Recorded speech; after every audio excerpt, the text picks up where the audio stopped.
for Bury North. I've just been speaking to him. Myself and some of my colleagues in Greater Manchester thought it very important to set out our objections to some of the comments that were made by Labour figures and Mr Burnham yesterday regarding their desire to put Greater Manchester into a national lockdown, which we think would be disastrous for both business and jobs. That Mr Burnham doesn't have statutory responsibility for delivery of coronavirus measures. So I think the thing that's extremely important is that the Labour leader of Bury Council, that he's in the room when the negotiations take part with the government.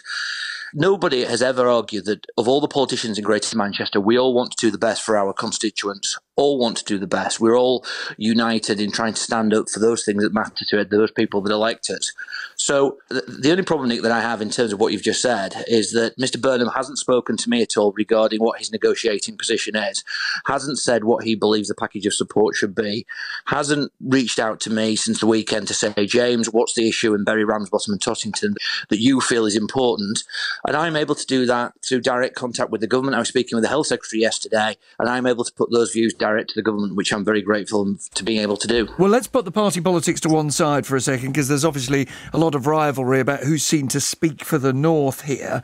Do you agree with your own colleague, the chair of the Backbench 1922 committee, Sir Graham Brady, who told Radio 4 yesterday that the evidence is not there for more restrictions on your constituents? The last medical and scientific data that I was provided with for my constituency has mortality rates up until the 25th of September and hospitalisation until the 8th of October. I need the most up-to-date medical information. I don't have that. When I have that, Nick, I will make an assessment on that. But on the information that I had from a number of weeks ago, I didn't believe at that stage that we were in a position that justified Tier 3 restrictions. But if there is more money forthcoming at these talks that are being held between ministers and local leaders, could you change your mind? The thing, like any politician, that if I'm going to have more money invested in Bury, Ramsbottom and Tottington, protecting jobs, protecting businesses, then clearly that's extremely important. I will only do what I think is best on behalf of my constituents. So I look forward to being part of those talks, making sure that the voice of my constituents are heard. And that's all I can do as an elected representative. Isn't this conversation making it absolutely clear that, like Andy Burnham, you think the evidence isn't there for Tier 3?